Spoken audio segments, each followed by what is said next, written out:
আসসালামু আলাইকুম। আজ ২৬ এপ্রিল ২০২৪। শুরু করছি চেঞ্জ টিভি প্রতিদিনের গল্প অনুষ্ঠান। দর্শক, আপনাদের সঙ্গে রয়েছি আমি জহিরুল ইসলাম টুটুল। প্রিয় দর্শক, শুরুতেই জানাচ্ছি শিরোনাম।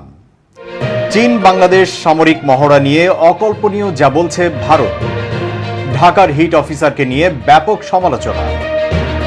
সাংবাদিক প্রবেশ নিষিদ্ধ করল বাংলাদেশ ব্যাংক। এবার বিস্তারিত। বাংলাদেশ ও চীনের মধ্যে সম্ভাব্য যৌথ সামরিক মহড়ার দিকে ভারত নজর রেখেছে। এ নিয়ে চাঞ্চল্যকর মন্তব্য করেছে দেশটি। ভারত বলছে, আমাদের অর্থনীতি ও নিরাপত্তার উপর প্রভাব ফেললে আমরা প্রয়োজনীয় পদক্ষেপ গ্রহণ করব। আগামী মে মাসে এই মহড়া হওয়ার সম্ভাবনা রয়েছে বলে চীনের বার্তা সংস্থা সিনহুয়া ও পিপলস ডেইলি খবর প্রকাশ করেছে। চীনের বার্তা সংস্থা সিনহুয়া বৃহস্পতিবার জাতীয় প্রতিরক্ষা মন্ত্রণালয়ের উদ্ধৃতি দিয়ে এক খবরে জানায়, চীন ও বাংলাদেশের সেনাবাহিনী যৌথ সামরিক মহড়া করবে। চীনা মন্ত্রণালয়ের তথ্য অনুযায়ী দুই পক্ষের সম্মতির ভিত্তিতে চীনের পিপলস লিবারেশন আর্মি পিএলএ এর একটি কন্টিনজেন্ট যৌথ মহড়ায় যোগ দিতে আগামী মে মাসের শুরুর দিকে বাংলাদেশে যাবে। বিষয়টি নিয়ে দিল্লিতে সাংবাদিকরা দৃষ্টি আকর্ষণ করলে ভারতের পররাষ্ট্র মন্ত্রণালয়ের মুখপাত্র রণধীর জয়সওয়াল বলেন, প্রতিবেশী দেশ কিংবা অন্যত্র এ ধরনের মহড়ার ওপর ভারত সবসময় দৃষ্টি রেখে চলে। পররাষ্ট্র মন্ত্রণালয়ের সাপ্তাহিক ব্রিফিংয়ে সম্ভাব্য মহড়ার খবর নিয়ে মুখপাত্রকে প্রশ্ন করা হলে তিনি বলেন, এ সংক্রান্ত বিষয়ে আমরা বহুবার আমাদের কথা জানিয়েছি। আমাদের প্রতিবেশী রাষ্ট্রে অথবা অন্য কোথাও সব ধরনের ঘটনার উপর আমরা নজর রাখি, বিশেষ করে সেই ধরনের ঘটনা যা আমাদের অর্থনীতি ও নিরাপত্তার উপর প্রভাব ফেলতে পারে। সেই সব বিষয়ে আমরা প্রয়োজনীয় পদক্ষেপও গ্রহণ করে থাকি। সিনহুয়া ও পিপলস ডেইলির খবরে বলা হয়েছে, দুই দেশের সহযোগিতার ক্ষেত্রে বিস্তার ও ব্যবহারিক আদান প্রদান বাড়াতে চীন এবং বাংলাদেশের সেনাবাহিনী মে মাসে যৌথ সামরিক প্রশিক্ষণের আয়োজন করেছে। সেজন্য পিএলএর একটি দল প্রশিক্ষণের জন্য বাংলাদেশে পাঠাবে। গণমাধ্যমে আরও বলা হয়, সন্ত্রাসবাদের মোকাবিলা ও শান্তি স্থাপনের প্রেক্ষাপটে জাতিসংঘের যে ব্যবস্থা রয়েছে তারই ভিত্তিতে এই প্রশিক্ষণ শিবির অনুষ্ঠিত হবে। তাপমাত্রার ভয়াবহ উৎকণ্ঠায় প্রশ্ন উঠেছে, ঢাকা সিটি কর্পোরেশনের চিফ হিট অফিসারের কাজ আসলে কি? এ নিয়ে সামাজিক যোগাযোগ মাধ্যমে এখন অনেক ধরনের প্রচারণা চলছে। সাম্প্রতিক গরম নিয়ে ঢাকার চিফ হিট অফিসার বুশরা আফরিনের বক্তব্য ভাইরাল হয়ে সমালোচনার ঝড় বইছে। অনেকে বলছেন, পক্ষপাতদুষ্ট হয়ে ঢাকা উত্তর সিটি কর্পোরেশনের মেয়র আতিকুল ইসলাম তার মেয়ে বুশরা আফরিনকে হিট অফিসার পদে নিয়োগ দিলেও এ পদের কার্যপদ্ধতি সম্পর্কে এখনও কোনো কিছু স্পষ্ট নয়। অসহনীয় গরম মোকাবেলায় গত বছর ঢাকা উত্তর city corporation chief heat officer পদে বুশরা আফরিনকে নিয়োগ দেয়। এই পদে নিয়োগের পর থেকে তার দায়িত্ব নিয়ে সাধারণের মনে অনেক প্রশ্ন তৈরি হয়। বুশরার দায়িত্ব নেওয়ার পর এরই মধ্যে 1 বছর পেরিয়ে গেলেও হিট অফিসার হিসেবে তার কাজের দৃশ্যমান কোনো ফলাফল পাওয়া যায়নি। এবছর অসহনীয় তাপপ্রবাহের শিকার ঢাকাবাসীর মনেও এরই মধ্যে হিট অফিসার হিসেবে তার দায়িত্ব, এ পদে তার নিয়োগ পাওয়া এবং এ পদের কার্যকারিতা নিয়ে প্রশ্ন তৈরি হতে শুরু করেছে। বিশ্বের অনেক বড় শহরের মতো ঢাকাও তাপমাত্রার ক্ষেত্রে সাম্প্রতিক বছরগুলোতে রেকর্ড গড়ছে। আর এই বৈশ্বিক সমস্যা নিরসনে মার্কিন ভিত্তিক প্রতিষ্ঠান আর্স্ট রক এবং এক্সট্রিম হিট রেজিলিয়েন্স অ্যালায়েন্স 2021 সাল থেকে কাজ করছে। তাপমাত্রা কমাতে বিশ্বের কয়েকটি মহাদেশে পাইলট প্রজেক্ট শুরু করেছে EHRA। জাতিসংঘের সহযোগী এই সংগঠনটি বিশ্বে প্রথমবারের মতো চিফ হিট অফিসার পদ তৈরি করে এই পাইলট প্রজেক্টটিতে নিয়োগ দেয়। এরই ধারাবাহিকতায় বাংলাদেশেও এই পদে গত বছর নিয়োগ পান বুশরা আফরিন। তিনি মেয়র আতিকুল ইসলামের কন্যা। ঢাকায় এই প্রকল্পটি বাস্তবায়ন করছে উত্তর সিটি কর্পোরেশন। সাধারণত স্থানীয় কর্মকর্তাদের মাধ্যমেই চিফ হিট অফিসার নিয়োগ করা হয়। আর্স্ট রকের নিয়োগ প্রক্রিয়ার নীতিমালা অনুযায়ী হিট অফিসার নিয়োগ পেয়ে থাকেন। সংস্থাটি প্রতিটি মহাদেশে একজন হিট অফিসার নিয়োগ দিচ্ছে। এ পর্যন্ত 6টি মহাদেশে চিফ হিট অফিসার নিয়োগ দেওয়া হয়েছে। ঢাকার বাইরে Los Angeles, Miami, Melbourne, Athens এবং ফ্রি টাউনে চিফ হিট অফিসার নিয়োগ দেওয়া হয়েছে। এদের একজন এলিনি মাইরিভিলি, তিনি এথেন্সের চিফ হিট অফিসার হিসেবে দায়িত্ব পালন করছেন। তিনি স্থানীয় এবং বৈশ্বিক উভয় ক্ষেত্রে তাপমাত্রা কমানোর জন্য কাজ করছেন। লালমনিরহাটের পাটগ্রাম সীমান্তে ভারতীয় সীমান্তরক্ষী বাহিনী বিএসএফ এর গুলিতে আবুল কালাম ডাকু নামের বাংলাদেশি এক রাখাল নিহত হয়েছেন। শুক্রবার ভোরে উপজেলার শ্রীরামপুর ইউনিয়নের সীমান্ত 848 নম্বর মেইন পিলারের 9 নম্বর সাব পিলারের ওপারে এই ঘটনা ঘটে। নিহত আবুল কালাম ডাকু উপজেলার শ্রীরামপুর ইউনিয়নের ডাঙ্গাপাড়া এলাকার মৃত অপির উদ্দিনের ছেলে। বিজিবি, পুলিশ ও নিহতদের পরিবার জানায়, শ্রীরামপুর ইউনিয়নের পকেট সীমান্তের ওপারে ভারতীয় গরু ব্যবসায়ীদের সহযোগিতায় গরু আনতে যান আবুল কালাম ডাকু সহ কয়েকজন। এ সময় বিএসএফের ডোরাডাবরি ক্যাম্পের টহল দলের সদস্যরা তাদেরকে লক্ষ্য করে গুলি ছুড়ে। এতে গুরুতর আহত হলে সঙ্গীরা আবুল কালামকে উদ্ধার করে নিয়ে আসে। পরে তাকে পাটগ্রাম উপজেলা স্বাস্থ্য কমপ্লেক্সে ভর্তি করলে কর্তব্যরত চিকিৎসক তাকে মৃত ঘোষণা করেন। 61 বিজিবি ব্যাটালিয়নের ঝালাঙ্গি ক্যাম্পের ইনচার্জ নায়েব সুবাদার নুরুল আমিন বলেন, এই ঘটনায় বিজিবির পক্ষ থেকে কড়া প্রতিবাদপত্র পাঠিয়ে বিএসএফকে পতাকা বৈঠকের আহ্বান জানানো হয়েছে। বিষয়টি নিশ্চিত করে পাটগ্রাম থানা পুলিশের ওসি মোহাম্মদ আবু সাইদ বলেন, বিএসএফের গুলিতে নিহত যুবকের সুরতহাল প্রতিবেদন শেষে ময়নাতদন্তের জন্য লালমনিরহাটে পাঠানোর প্রস্তুতি নেওয়া হচ্ছে। রাষ্ট্রধর্ম ইসলাম চ্যালেঞ্জ করে 37 বছর আগে দায়ের করা রিট আবেদন সরাসরি খারিজের রায় প্রকাশ করেছেন হাইকোর্ট। রায়ের পর্যবেক্ষণে হাইকোর্ট বলেছেন, সংবিধান সংশোধনীর মাধ্যমে ইসলামকে রাষ্ট্রধর্মের স্বীকৃতি দেয়া সংবিধানের সাথে সাংঘর্ষিক নয়। রাষ্ট্রধর্ম ইসলাম সংবিধানের মৌলিক কাঠামোকেও আঘাত করে না। বিচারপতি নাইমা হায়দারের নেতৃত্বে 3 বিচারপতির বৃহত্তর হাইকোর্ট বেঞ্চ এই রায় দিয়েছেন। বেঞ্চের অপর 2 বিচারপতি হলেন কাজী রেজাউল হক ও মোহাম্মদ আশরাফুল কামাল। রিট আবেদনকারী এবং বিবাদী পক্ষের আইনজীবীদের সুনির্দিষ্ট আইনগত যুক্তিগুলো আমরা রায় প্রকাশ করা থেকে বিরত থেকেছি, কারণ সাংবিধানিক বিষয় সামগ্রিকভাবে আলোচনা করা উচিত। উপরোক্ত আলোচনার আলোকে রুল খারিজ করা হলো। রায় তিনি বিশ্বের বিভিন্ন দেশে বিভিন্ন ধর্মকে যে রাষ্ট্রধর্মের মর্যাদা দেওয়া হয়েছে সেই বিষয়টিও তুলে ধরেছেন।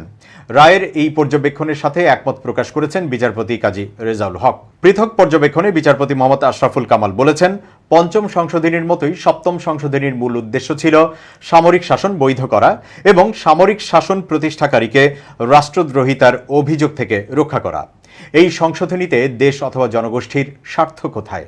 2016 সালের 28 মার্চ রাষ্ট্রধর্ম ইসলামকে চ্যালেঞ্জ করে দায়ের করা রিট আবেদন সরাসরি খারিজ করে দেন হাইকোর্ট। আদালত বলেন, এই রিটে আবেদনকারীর আবেদনের এখতিয়ার নেই। বিচারপতি নাইমা হায়দার, বিচারপতি কাজী রেজাউল হক ও বিচারপতি মোহাম্মদ আশরাফুল কামালের সমন্বয়ে গঠিত হাইকোর্টের বৃহত্তর বেঞ্চ এই রায় দেন। 1988 সালে 8ম সংশোধনীর মাধ্যমে সংবিধানের রাষ্ট্রধর্ম হিসেবে ইসলামকে সংযুক্ত করেন তৎকালীন রাষ্ট্রপতি হুসাইন মোহাম্মদ এরশাদ।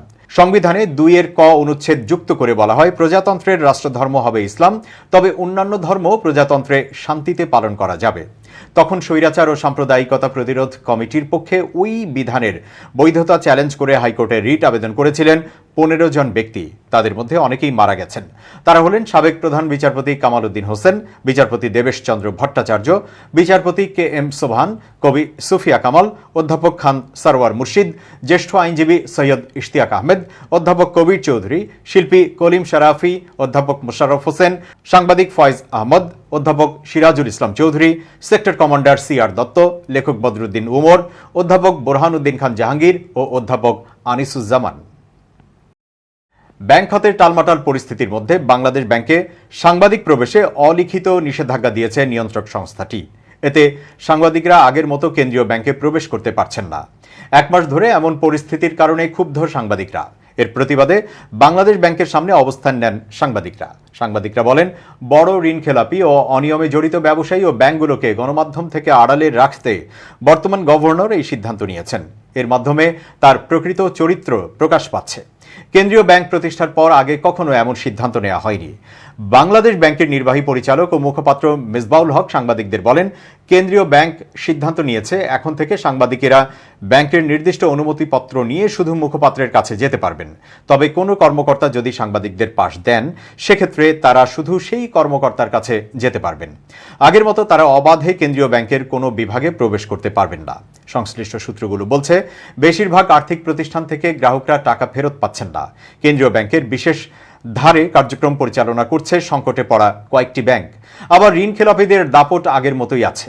এমন পরিস্থিতিতে অপরিকল্পিতভাবে ব্যাংক একত্রীকরণ শুরু হয়েছে। ERF এর সাবেক সাধারণ সম্পাদক SM রাশিদুল ইসলাম বলেন, দীর্ঘদিন ধরে বাংলাদেশ ব্যাংকে সাংবাদিকদের প্রবেশের সুযোগ রয়েছে। হঠাৎ করে কেন্দ্রীয় ব্যাংকের এমন সিদ্ধান্ত সাংবাদিকদের পেশাগত কাজকে বাধাগ্রস্ত করছে। তথ্য পাওয়ার সাংবাদিকদের যে অধিকার, তা যেন কোনোভাবে বাধাগ্রস্ত না হয়, সে ব্যাপারে বাংলাদেশ ব্যাংক ইতিবাচক সিদ্ধান্ত নেবে বলে আমাদের প্রত্যাশা। এবার খুব জরুরি 1 মিনিট জানাচ্ছেন ইউনেস্কো ক্লাব পুরস্কার বিজয়ী সাংবাদিক আমিরুল মোমিনিন মানিক। খুব জরুরি 1 মিনিটে প্রত্যেককে আমন্ত্রণ। প্রিয় বন্ধুরা, এই জীবনে আপনার আর কোনো গুণ থাক বা না থাক, 2টি গুণ যদি অর্জন করতে পারেন তাহলে অবশ্যই আপনি অন্যের চেয়ে আলাদা বা ব্যতিক্রম।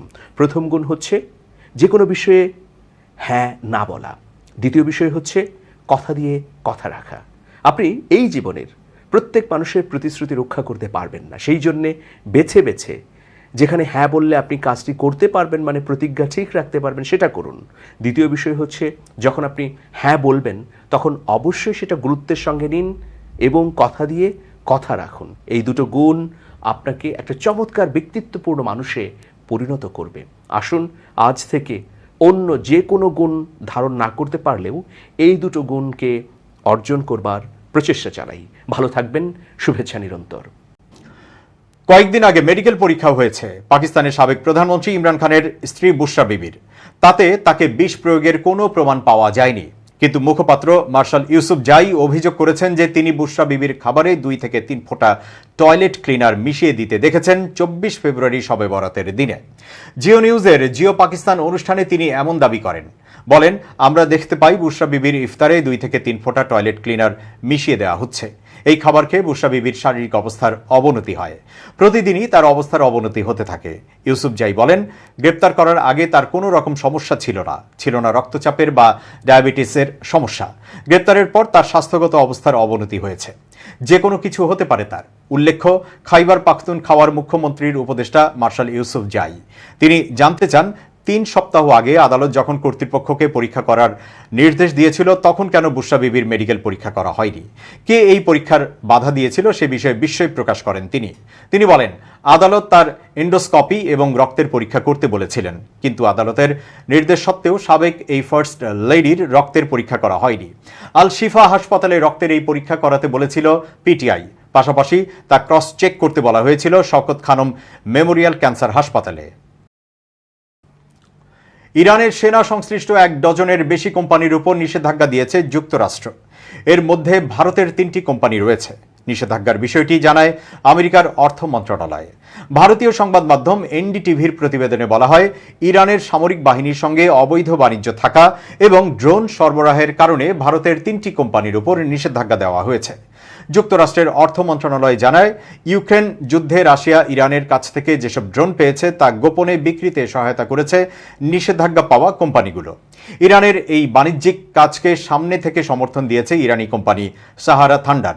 এর সঙ্গে জড়িত থাকায় 3টি ভারতীয় কোম্পানিকে নিষেধাজ্ঞা দেওয়া হয়। নিষেধাজ্ঞা পাওয়া কোম্পানিগুলো হল Zen shipping, port India private limited এবং সিআর্ট ship management OPC private limited. Sahara thunder ইরানি প্রতিরক্ষা মন্ত্রণালয় এবং আর্মড ফোর্সেস লজিস্টিক্সের পক্ষ থেকে চীন, রাশিয়া সহ একাধিক দেশে ইরানি পণ্য বিক্রয় এবং চালান করে থাকে। গত 1 এপ্রিল সিরিয়ার দামেস্কে ইরানি কনসুলেটে হামলা চালায় ইসরায়েল। হামলায় ইরানের কয়েকজন শীর্ষ সেনা কর্মকর্তা নিহত হন। ওই হামলার জবাবে গত 13 এপ্রিল শনিবার রাতে ইসরায়েলকে লক্ষ্য করে 3 শতাধিক ড্রোন ও ক্ষেপণাস্ত্র ছোড়ে ইরানের রেভলিউশনারি গার্ড কোর IRGC। এরপর ইরানের উপর প্রথম দফায় নিষেধাজ্ঞা দেয় যুক্তরাষ্ট্র।